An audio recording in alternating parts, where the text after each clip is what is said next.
got back to Melbourne, I looked at all my mates and I was looking at them going, oh, bloody hell, man, I'm a failure because they've put in the hard yards. They went to uni, they've now got good jobs, getting married or starting to have a family. I remember Mum, I don't know if she could read it or not, but she said to me, it wasn't related to anything, but she said, you know what, Martin, it doesn't matter when you find it as long as you do. And those words I took as, hey, breathe, you're fine. You just haven't sorted it out yet. You're a late developer. And I've been late to every party I've ever been to.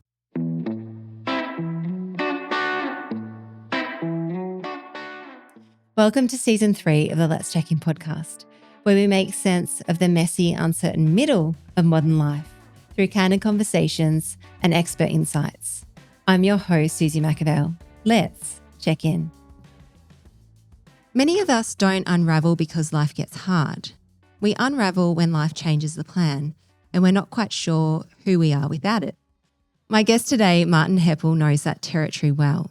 Since 2016, through the Resilience Project, he's delivered more than 2,300 presentations across Australia to schools, communities, corporations and elite sporting organisations, helping people build practical skills for the moments that really test us. But beneath this role is a lived story that isn't neat or linear. Martin spent part of his childhood in Borneo, shaped by a world that teaches you to adapt, to read people and to stay connected. He then stepped into elite sport, St Kilda, Melbourne Football Club and Norwood, and met the kind of reality where you can love something completely and still not get to stay. What followed wasn't a quick reinvention. It was a stretch he sums up simply: lost, found, lost again, until I worked it out. And somewhere in that season, he became the person people experience today. Comfortable in his own skin, no pretense, the same person with kids, athletes, teachers, and executives. In this conversation, Martin shares why feeling lost is part of being human. He unpacks how resilience is built through small, daily actions, not necessarily big breakthroughs. And he explains why connection and emotional awareness matter more than trying to be strong. Martin, it's an absolute pleasure to have you here on the Let's Check In podcast. Thanks, Suzie. Appreciate your time. So before we get into, I guess, the Resilience Project, which is a really huge part of your life, what do you hope people feel in the first 5 minutes of them meeting you?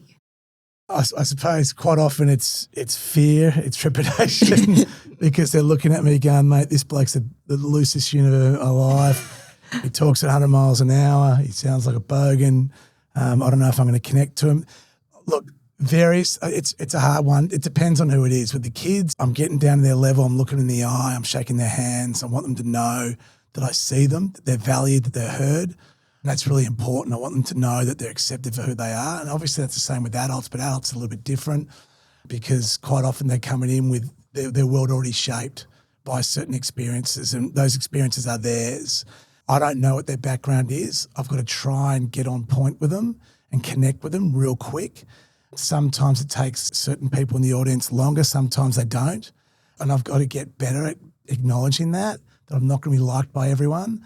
I think for me, work, I just don't know if that one day that person needs me to bring it.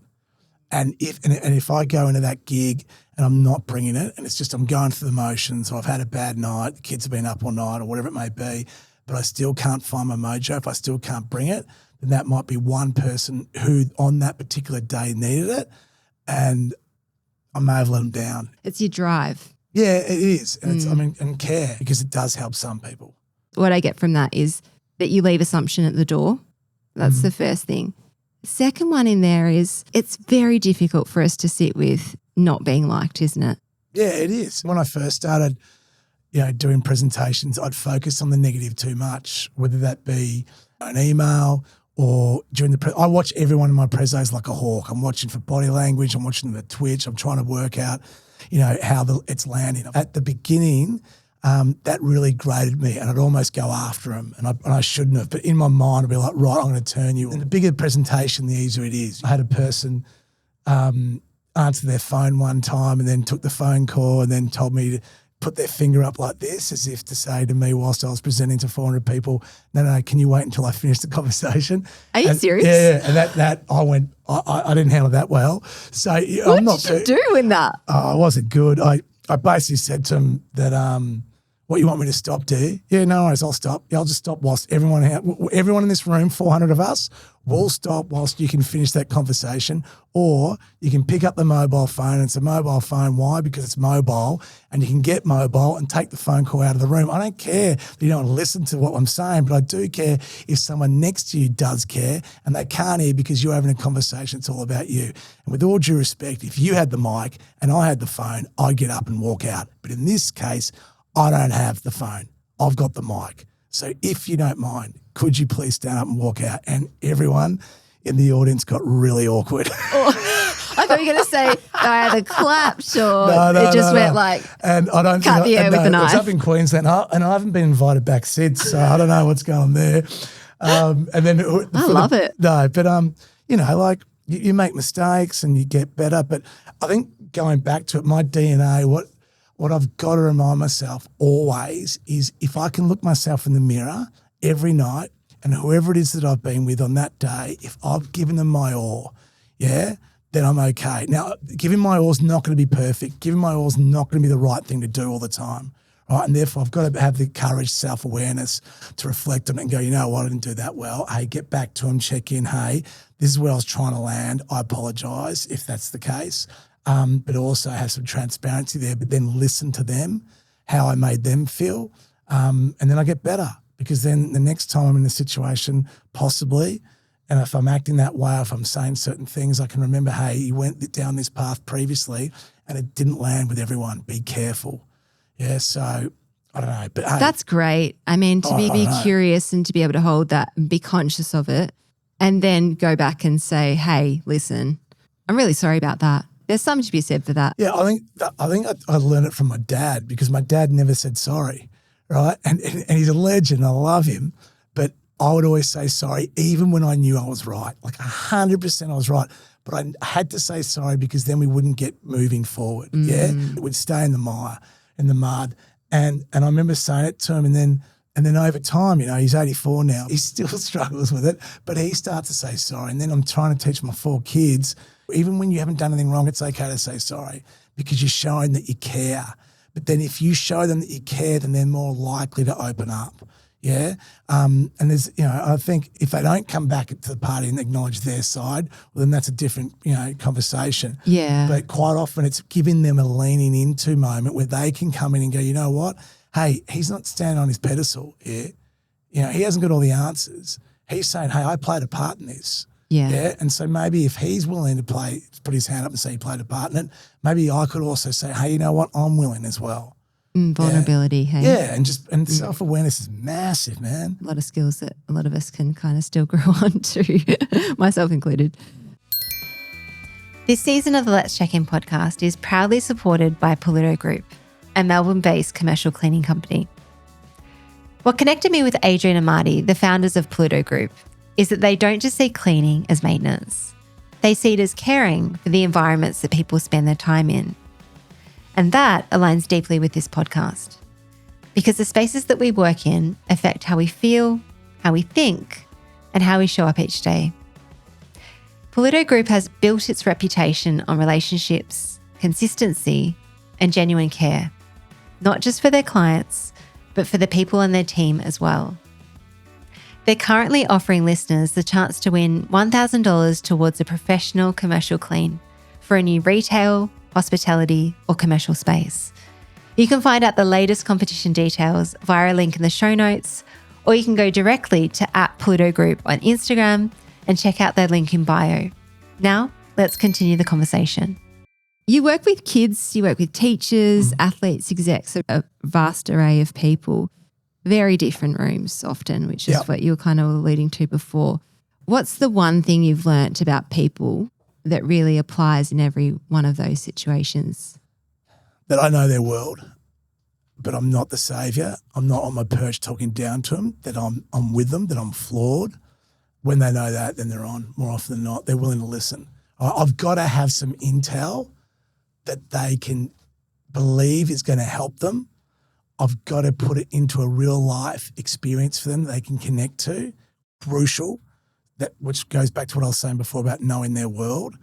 And then I've got to give them belief that there's ways that it can be done and that it's achievable. And that if they do it, they'll then get the benefits from it. That's basically in an essence. And so, with the kids, it's taking the mickey out of myself. It's being funny in front of them with humour that they relate to.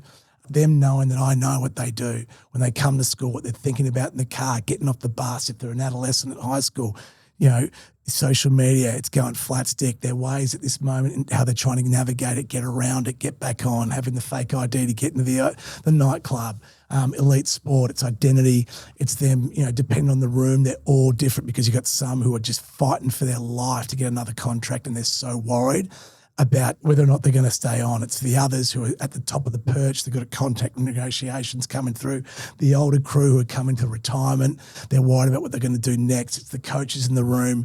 They don't know they're under the heat from the media. If they don't perform this year, the boards are going to come after them. Teachers, they're burnt out. Are they still in? Are they not still in? Do they get on with their team teachers? There's a change in leadership. Are they going to come in and ask me to do something different? I'm pretty comfortable in my role right now. I don't want my role to change. Leadership change, that means I change. I don't like that. The leaders in the room, they're trying to navigate change. They're trying to get everyone on board. Corporate, same applies to them. Sometimes it's coin, sometimes it's not. Sometimes it's the mortgage, sometimes it's divorce, sometimes it's separation. I'm seeing the kids, I'm not seeing the kids. I wish I could see the kids more. It's the whole gamut. It's cost of living.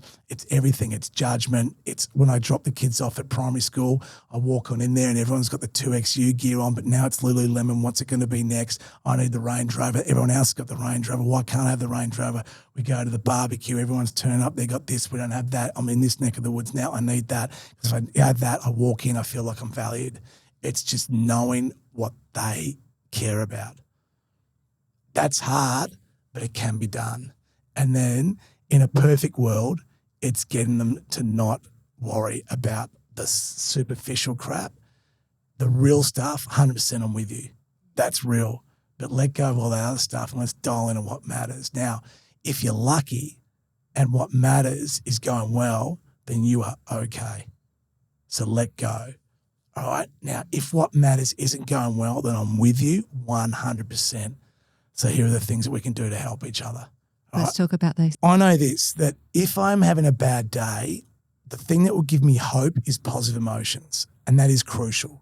Now, if I don't have those positive emotions consistently, then those negative emotions are overriding everything, and then it's permanence where I believe that, it was yesterday, it's today, it's going to be tomorrow. This is just the way it's going to be. I always get the bad luck. Hey, what's the point? Hey, let's give up. Yeah? I'm doomed. So what we want everyone to be aware of is that there are good things in their world. And yes, it is hard at certain times to see it. But if it becomes embedded, that is the strategies that you can implement to gain insight into the things that you do have, being grateful, focusing on what you've got, then you're on. And it's not materialism. It's not the roof over your head. It's the experiences as well. It's also the love. It's the gestures that other people do for you. It's going home and seeing the sunset when you didn't see it 4 nights earlier. It's understanding that you came home and the kids actually clean up their room and you didn't even drop that dime on them. But for some reason today they did it, yeah? It's knowing that, hey, you got every single bus in and the traffic was better than it has been. Whatever it may be, if you can find the wins, you get, then focus on that and you get that positive emotion. The positive emotions then allow you to know that, hey, there are good things out there in this world. And it's seasonal. I firmly believe this, and I don't say this in presentations because I think it's corny, but like we talk about gratitude, empathy, and kindness and mindfulness, and I got that when I was living in Borneo. Yeah. Because that's how the tribe lived. They had to. If you wanted to eat, you were bloody lucky to get a wild boar. Yeah? And then they'd share it with everyone. How old were you when you were in Borneo? Well, from day dot. Well, not day dot, but 1, 2, and then back and forth until basically, year 8. And why Borneo? Because my dad's an anthropologist and he was starting the tribe. So mum and dad were living with them. And the tribe were amazing. They were headhunters. They weren't when we, once my brother and I were born. But they were prior to that. And they're the kindest people my mum and dad ever met. They loved life. They loved it, had a zest for life, they had energy. But there were no distractions. None. I mean, and it's in the 60s and 70s and the 80s when I was there, there were no distractions, right? So you were in the moment and you loved it. You go down to the river and the sun would be shining through the rainforest and, Gudjo, one of the blokes, I'll never forget this, he came down with a wild boar. And if you're a vegetarian, I'm sorry, but it happens, man. All right, so they're in the jungle and they're eating meat. So I respect a vegan, vegetarian without doubt, but that's what they did. So hopefully you respect what they did. And they'd heat the wild boar up on a fire and you'd eat it by the river and, mate, you'd swim in the river that, and the other blokes would be coming down the longboats, umpan and gudjo, and, they had the local fish, what they call it khan, and you'd have all this fresh fish. You'd go up and everyone looked after each other. And so the other thing we talk about is empathy. And empathy is, hey, I'm not going through what you're going through, but if I can listen to you and if I can identify the emotions that you're experiencing, I'm more likely to be kind. So what they did is they had massive barneys and it was on. Did they? Massive. Like huge barneys. I mean, on for young and old. Yeah. But then they would talk about it and they'd see it through each other's eyes, their lens, and then they'd move forward. And so all the research with empathy is that your brain releases oxytocin. When you do something kind for someone, you can't be kind if you're not empathetic, more often than not. When your brain releases oxytocin, your self-esteem, your energy levels go through the roof. The gratitude is, I didn't talk about that. If you keep it simplistic, it's write down 3 things at the end of every day that went well, small things. Do it for 21 days. Your brain starts to rewire. You scan the world for the positives. You think about, for all of us, when we get feedback, if I gave you feedback and 7 forms of it was positive, you'd probably be up and about, but then I give you 1 form that's negative. When you walk out of the room, what do you focus on? So it's not saying, hey, there's no feedback. Don't worry about the negative feedback. I forget about it. It's like, yeah, mate. All right, respond to that, but there's some other stuff that's good. All right, and when we do it for a sustained period of time, you become more optimistic. Optimism gives you hope. Hope you don't give up. I want every kid that I work with, that we work with as a company, that every kid that we don't work with, I want them to have hope. I want them to believe that, hey, there is some good out there. Hey, I know it's tough at the moment, and it will be tough. It bloody is tough. And everyone's going to experience some rough moments, without doubt. And for my 4 kids, they are going to have them. And I want them to have them. I don't know. That sounds really mean. No, but makes sense. They've got to go through the fire, They've got to don't go they? through it, yeah. So but do you know what to do to get through that? And then, so if you can display gratitude, if you can be empathetic, you get the positive emotions. And the mindfulness, a lot of people have different, definitions of it. Again, there's many and varied, but it's just knowing that there's things that you can do to be right here, right now. So it's also knowing there's things that the kids can do, that I can do, that you can do. When you're having disruptive thoughts, when you experience anxiety, and then when you practice these strategies and you see the benefits of them, this is crucial. When you see the benefits of them, you're then more likely to activate them again, utilize them when the time requires it in the future, because you know what to do. I get anxious, without doubt. What's anxiety for me? Uncertainty. Bloody oath. Like, you chuck uncertainty in the mix and it gets anyone. And anyone who says that they don't care about it, they're talking crap.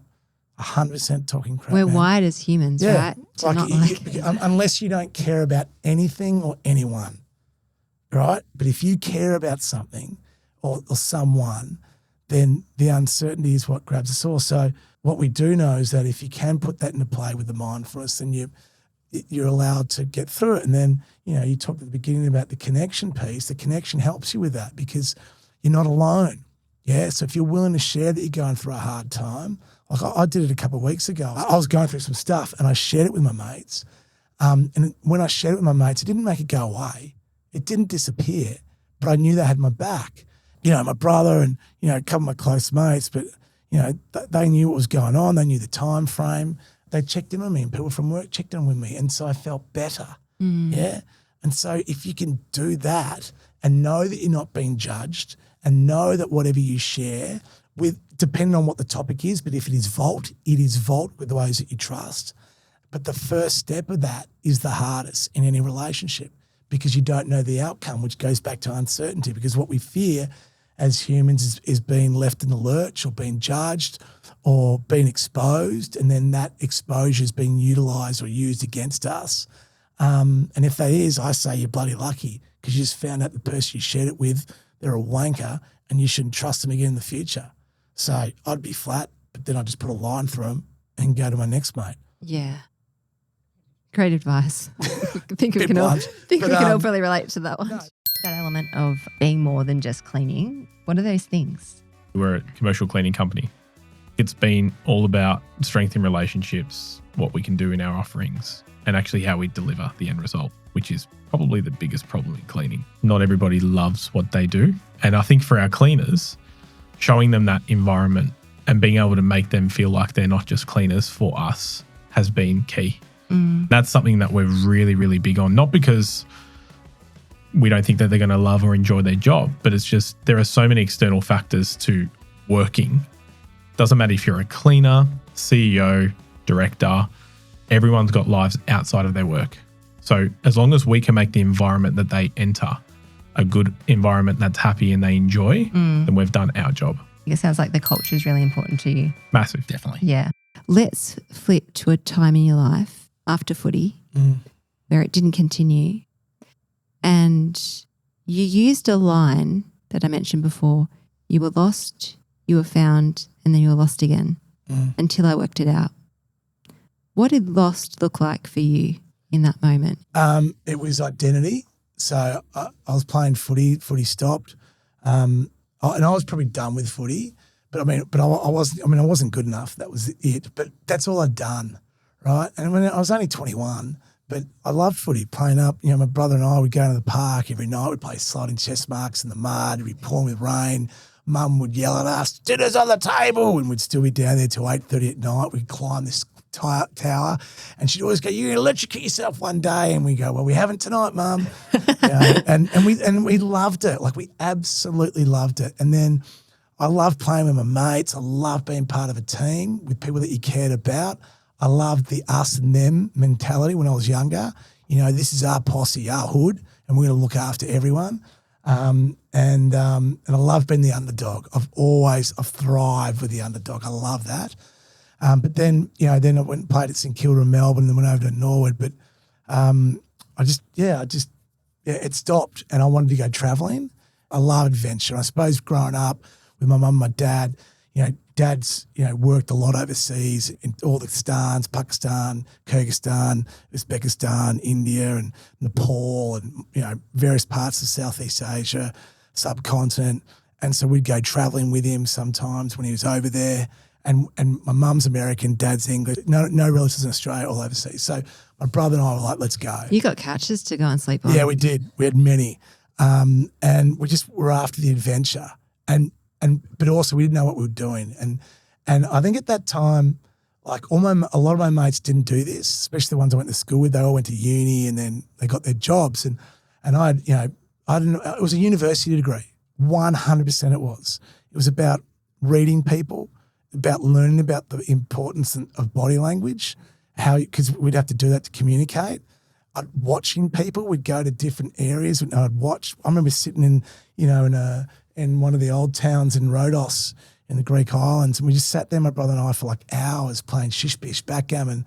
But we'd watch people and we'd see how actions brought out different emotions. Yeah, and we learned, hey, if you do this, it'll make that bloke smile. If you do that, it won't make him smile. And that served us well wherever we went when we didn't know the languages. So we'd have our eyes up. It taught us about having your eyes up, how important it is. And nowadays, we don't do that. I talk to my kids about that so much, about they don't have phones. I'm going to hold off for as long as I can. But when you've got a phone, you don't have your eyes up, and your eyes aren't up. You don't see the world. You don't see how people react. You don't see another human being who needs assistance, whatever it may be. But you learn so much about people when you watch them. Yeah, if you watch people, you learn, hey, how they operate. You see that, hey, that was done and they didn't like it. You know, man, now not to do that to that person. Yeah, or vice versa. They came into that room and this person did this. It made them really comfortable. Right? Or they're talking about that, whatever it may be. So I think that's really important. So for us, we were doing that. We experienced so many, so much adversity and so many amazing stories. I'm not going to get into them because it'd take 5 days, but mate, we had some hardcore moments where it was sketchy, but we went away and we learnt so much, but we ran out of money. Like we ran out of money, and we were lucky because Mum and Dad were footing a lot of the bills. When we came home, my brother and I owed our parents a lot of money, and Mum sat us down, and on the very first day we got back, she pulled out all the Westpac credit card, printed sheets back then, and she gave it to us. She said, "Well, you've had your fun now. Now it's time to pay back. But hey, don't get flat. thinking about all the fun you had. And so it took Mel and I a bloody long time to pay it back, but we did. And so when I came back, so when I was lost, didn't know what I wanted to do. I wanted to go traveling. When I was traveling, I just wanted to have fun, meet people, have adventures, see. I love natural landscapes and I love people. I'm not really into the art, which really annoyed my brother. I went to the Sistine Chapel and, mate, it was great. But then I walked out of there because I was done with it, and I went to the pub, and I love Liverpool, and I'll never forget it, but Danny Murphy for Liverpool scored the winner against Arsenal at Highbury, and I'm in a pub in Rome, and I was going ballistic. And then Mal came back with one of my mates' dolts and cracked it at me and said, "Oh, you should have stayed longer. It's phenomenal. It's historical." I was like, "What are you talking about, mate? I just had the best day of my life. Danny Murphy just scored the 87th minute and we beat Arsenal." So my brother and I, we were thick as thieves. It consolidated our relationship. We had so many Barneys. We learnt to realise that we were different, but we were so similar. Him and I, we always did before that, but that really consolidated our love for each other. Like, we've got each other's backs forever. He's the younger brother, but he's the older brother. And we both came back. I think he had more direction than me when we got back. But when I got back after having fun, having adventures, meeting amazing people, then I really was lost because I then stuffed up because I started that world of comparison. And I got back to Melbourne. I looked at all my mates and I looked at them. I was like, mate, I'm not where they are because they didn't do what I did. They hadn't had the adventures, and we've had these chats, you know, afterwards. But in that moment, I didn't realise they were envious of what I did because I had all these experiences they didn't have. But I was looking at them going, "Oh, bloody hell, man, I'm a failure," because they've put in the hard yards. They went to uni. They've now got good jobs. I was 28. They're getting married or starting to have a family, and mate, no girl wanted to hang out with me, and fair enough too.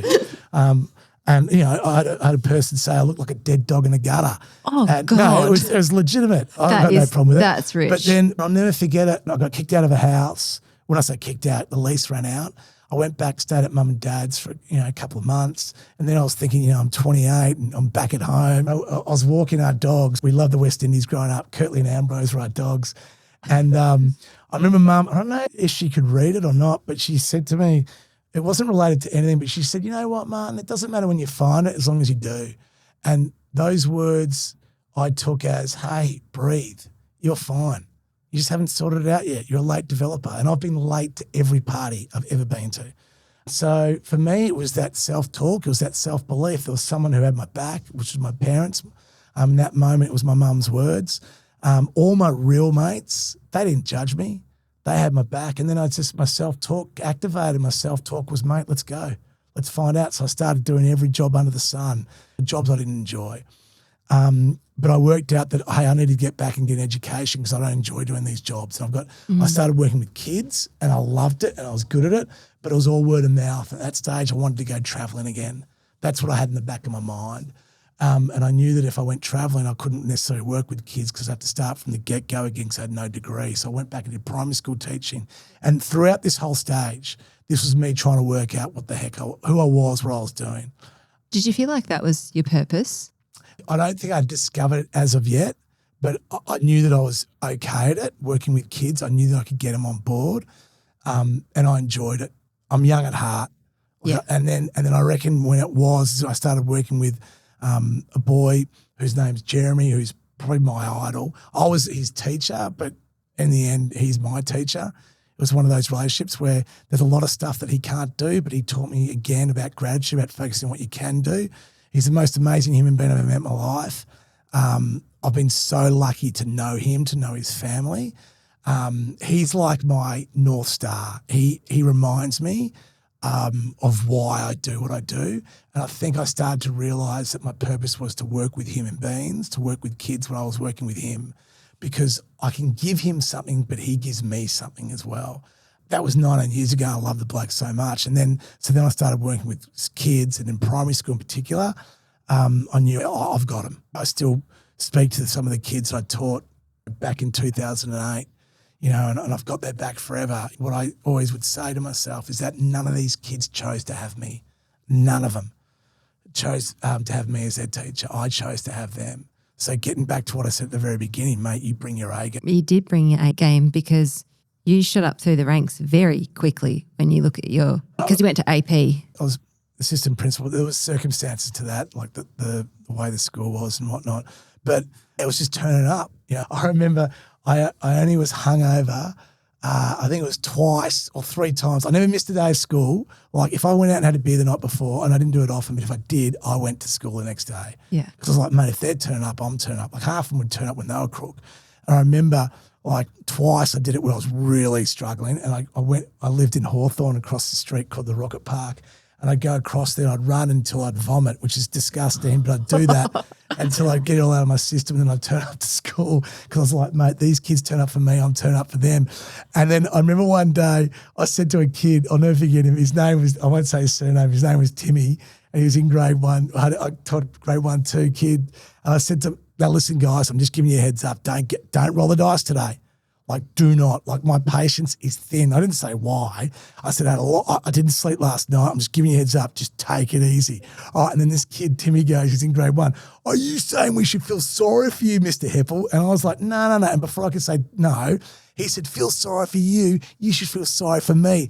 I got a lift in the car today to school with my dad, and the whole way here, I had to listen to the Seekers. And in that moment, and I back that moment, is that if I ever feel bad in front of the kids or crook, mate, think about them. Like, and there's always humour with kids. There's always, if you are willing to open the door and allow them to walk through, they'll bring you back. But yeah, I mean, so then and started teaching, and that's when I realised what it was all about for me, and it's helping others, and in particular, what I'm passionate about, mega passionate about, is helping the kids. I just want them to know that they're awesome. I want them to know that they're just to be comfortable in your own skin. But to be comfortable in your own skin, you got to know that I and others have got your back. And then it's up to me, I suppose, to get adults in particular to see it through the kids' world. And where we as adults stuff up is when we don't. What's your thinking around responsibilities? Because in those scenarios that you're talking about, sometimes it can feel like you got the whole weight of the world on your shoulders, particularly when talking about coming back from overseas and seeing your mates and seeing what they've got. And that aspect, I think, is an interesting one I was only talking about this with one of my best mates the other day, about relinquishing the reins and just being like, you know what, maybe not yet. And maybe this isn't all up to me. Maybe there's some bigger plan out there that we don't even know about. Everyone's different, but for me, expectations are a nightmare. So I remember sitting down with my prin, my prin was awesome, but she'd say to me, what's your 5-year goal? And I used to infuriate her because I said, I haven't got one. I don't even know what I'm doing today. Where I'm coming from is that I go paddling a lot, right, in a surf ski, and surf skis are really tippy, right, because they're thin. And when you go with me here. You're right. But when you go in a surf ski and you paddle, especially when you're catching waves, if you fight against it, when you feel like you're going out, if you're going to fall out, you always go in. But if you let the boat, if you go with the boat, if you go with your ski, if you go sideways, but if you keep paddling, when you paddle, even when you think you're going to go in, when that oar, the paddle hits the water, it brings you back in. It centers you again back into the ski. Yeah. Right? And so for me, when you're going through the churn, when you're going through some rough times, it's knowing that they're not going to last, but you've got to be in it, right? And it's letting it take you wherever it goes. It's the wave taking you where it goes, but keep paddling. And one of your strokes, when you hit that water, it's going to bring you back. But if you don't paddle and if you fight against it, you're going in. Yeah. And I think that for me is what I live by now. And I think where I was really lucky is that I've never had expectations. Maybe when I was playing footy, I put some on, but I don't regret any of that. I have no regret. I regret if I hurt another human being's feelings or hurt them, but I have no regrets in terms of things that have happened to me.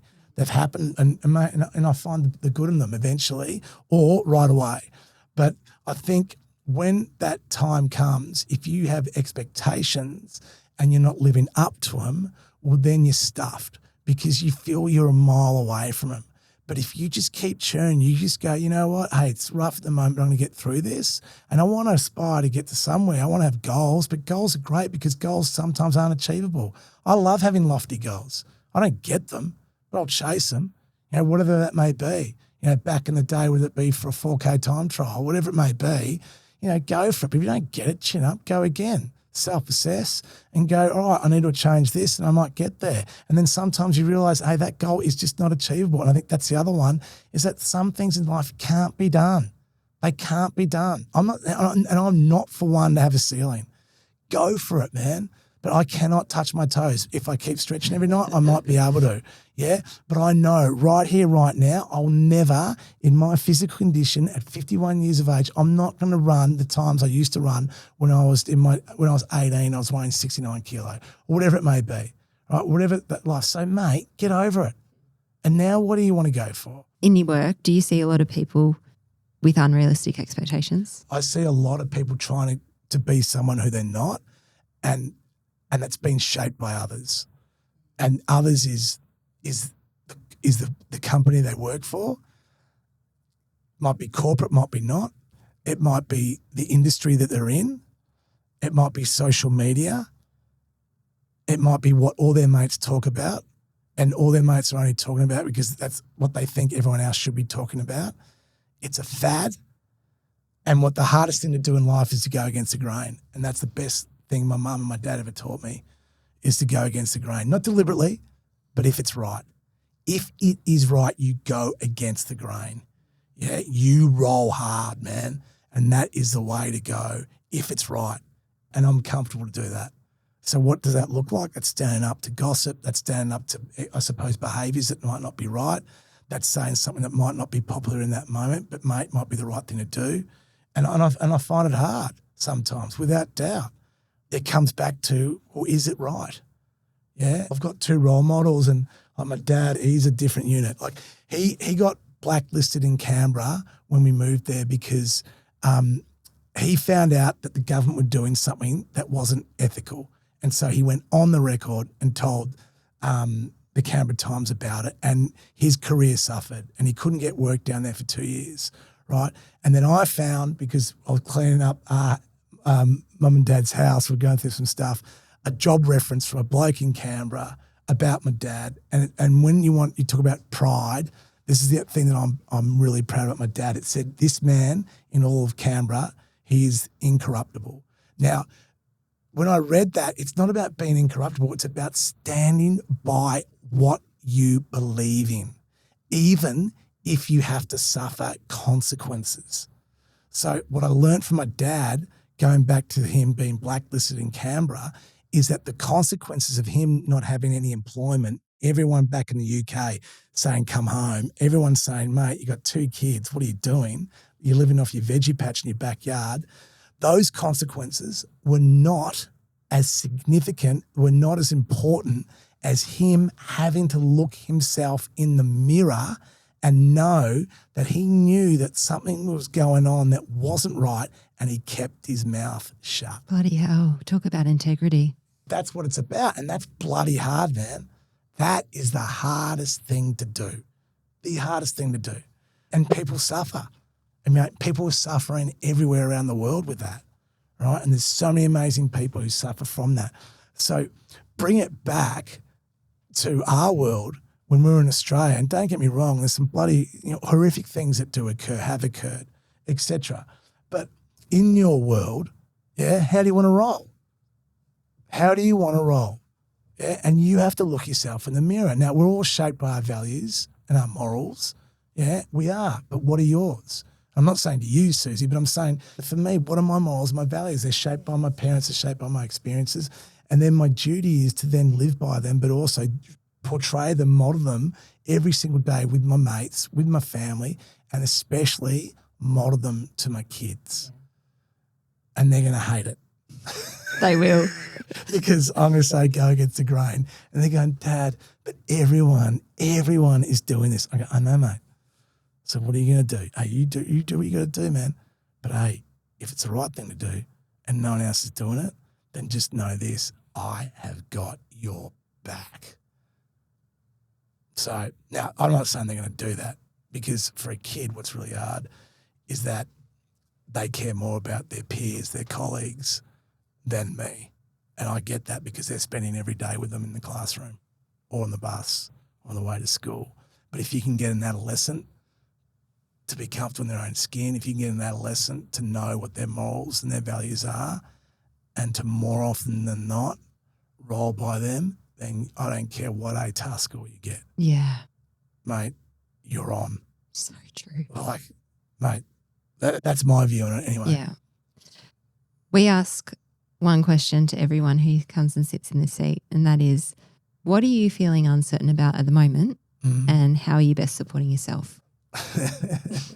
Well, my wife would say health anxiety because my wife's a bit younger than me, but we've been together for about 20 odd years, but I've got 4 kids and I've got a 10, an 8, a 5 and a 1-year-old, and I just want to be there for them. I've got a mate in Italy. I love him. He's got MND. And I've got another friend who had a brain tumour 2 years ago who passed away. And so you get to this age and you start seeing stuff like that and you start to worry because all I want is that to be there for my kids. Now that's big picture. What am I doing about it? Well, it's knowing that there's some things that aren't in your control. There are some things that are. Get onto it. But it's also you got to live, man. Because as my mate Shimmy in Italy said to me, the second last time I saw him when I flew over there, he's still alive now, but before he lost his voice, he had his forehead next to my forehead and he was blowing his eyes out and I was blowing my eyes out. And he said to me, you got to live your life. You got to live your life. So for me, I got to live. I got to have fun. I want to have fun with my kids. I want to cash in, make the most of it. But then also the uncertainty is that I just want to be there for them forever. Because my parents are still alive and they're still my mentors. I'm so bloody lucky. I know that won't be the case with me with my kids. If I'm alive when Greta's 50, mate, I'm 100. I've done bloody well, man. You've done very well. But you might. So you never know. Yeah, your dad's 85. I'm rolling for it. Yeah. But yeah, it's just that's the uncertainty. I mean, it grabs me in moments. I'm not going to lie. Not all day, every day, but in moments that uncertainty grabs me. But then I get back to Shimmy and it's, hey, come on, man, live. Let's go. Let's have some fun. Martin, what you've reminded us today is that resilience isn't about having it all figured out. It's about staying connected, paying attention to what's going on inside us, and taking those small, steady steps, especially when it feels maybe a little bit unsettled. If today's conversation resonated, you can learn more about Martin's work and the Resilience Project, including their programs built around gratitude, empathy, and mindfulness at theresilienceproject.com.au. Martin, it's been an absolute pleasure. Thank you so much for joining me. No, thanks for your time, Suzie. Appreciate it. Cheers. We hear a lot in conversations like these, but often the part that stays with us are often the simplest. Before we finish, I want to leave you with this. We talk about resilience like it's something dramatic, a breakthrough, a comeback, a big turning point. But this conversation with Martin really reminds us that it's usually much simpler than that. It's what we do when life doesn't go to plan.